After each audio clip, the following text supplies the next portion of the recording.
Dobrý deň. Chcem vám predstaviť ateliér vizuálnych efektov a herný dizajn. Sme pred vchodom na filmovú fakultu. To je naša alma mater, ale sedíme na inom mieste. Veľmi zrýchleným pohybom sa tam dostaneme. Film je výrazový prostriedok, ktorý sa vyjadruje rôznymi spôsobmi vyjadrovania, čiže od literárneho cez výtvarné, dramatické, ktoré poznáme z literatúry.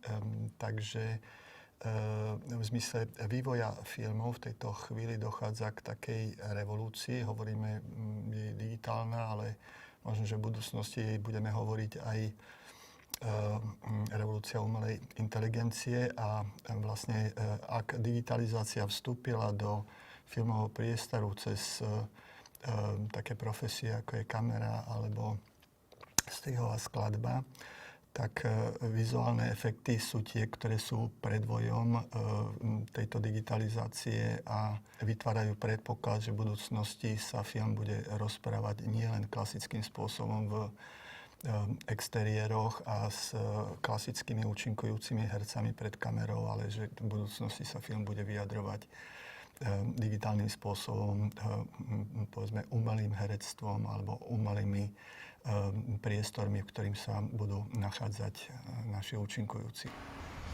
Takže sme pred budovou podnikateľského centra na Zachovej 5, kde náš ateliér prenajíma priestory pre našich študentov aj vizuálnych efektov, aj herného dizajnu. Čiže vstúpime do budovy.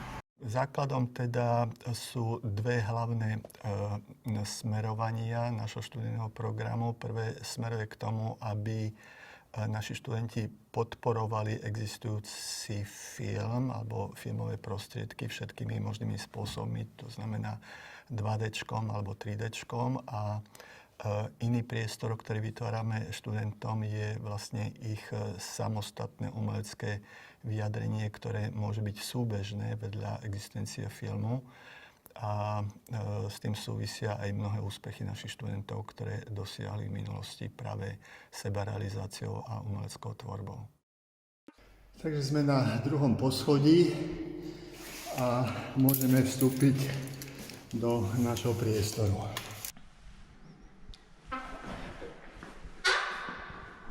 Prejdeme sa po našom ateliéri. Po ľavej strane máme galériu našich prvákov. To sú všetko autoportréty, ktoré robili v priebehu prvého ročníka. Vstupujeme do nášho ateliéru.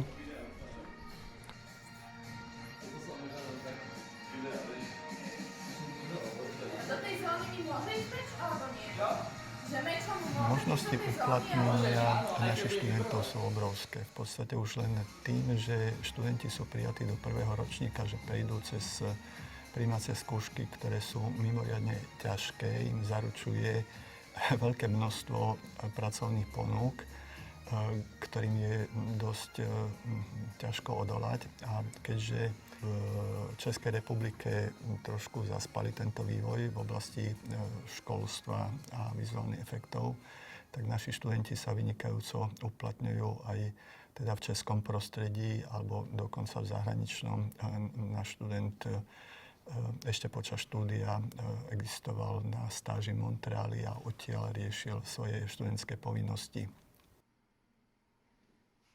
Prijímacie skúšky stále si myslím, aj keď niektoré úlohy sa opakujú, si myslím, že sú veľmi náročné. A naši pedagógovia okamžite vedia odhadnúť čas, ktorý študenti alebo uchádzači strávili pri príprave tých alebo domácich prác, alebo potom školských prác. Školské práce sú stanovené ako z hľadiska časovej náročnosti, avšak pri domácich prácach je to rôznorodosť alebo 2D alebo 3D zadaní, kde tí študenti musia preukázať svoje schopnosti a potom počas prijímacích skúšok priamo v škole máme asi 3 druhy testov, ktoré deklarujú ich teoretické vzdelanie a potom máme 2 praktické úlohy, na ktoré v jednom prípade majú asi 3 hodiny času na to, aby ich realizovali a v druhom prípade 2D-čkové zadanie, to je postavené na strese, takže tam je hodina na realizáciu. Samotné štúdium vizuálnych efektov je založené na veľkom množstve cvičení, aj filmov, čiže môžu sa realizovať prostredníctvom umeleckých diel a rovnako aj cvičení. A tie cvičenia sú seba motivujúce na to, aby tí študenti počas štúdia si našli presne tú jedinečnú pozíciu, v ktorej v budúcnosti majú šancu vyniknúť. Takže majú veľký priestor na ovplyvňovanie svojej budúcnosti a na možnosť teda, aby sa uplatnili presne v tej oblasti, v ktorej by v budúcnosti sa uplatniť chceli. Ak by som mal spomenúť tie najväčšie úspechy našich študentov v autorskej tvorbe, tak je to víťazstvo na festivale v San Francisku v Amerike v konkurencii Disneyho a Pixaru. Ďalej sú to úspechy na samozrejme lokálnych festivaloch na Ačku. Potom máme majstra sveta v videomappingu, čo je disciplína, ktorá je súčasťou vizuálnych efektov, ale je, dá sa povedať, jedinečná v slovenskom prostredí. Tým majstrom sveta sa stal rovnako v Spojených štátoch, na Floride, v konkurencii účastníkov celého sveta. Vyhral jednu kategóriu z 10 možných. No a posledným úspechom je víťazstvo, respektíve cena Igric, čo je jedna z 2 najvýznamnejších cien, ktoré sa udeľuje na Slovensku, a pre študenta získať takúto cenu je absolútne výnimočná podsta.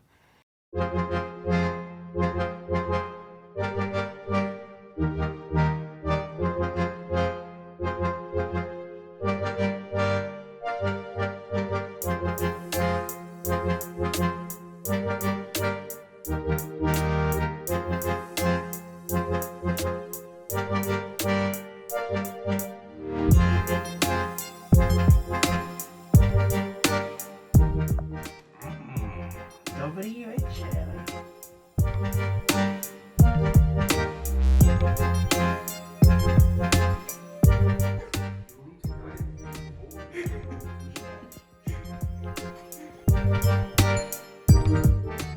No kde si? Si mŕtva.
Bude to výborné.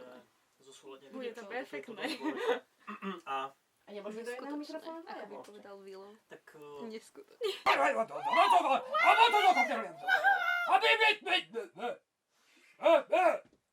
Môžete ísť aj trošičku ďalej od toho mikrofónu.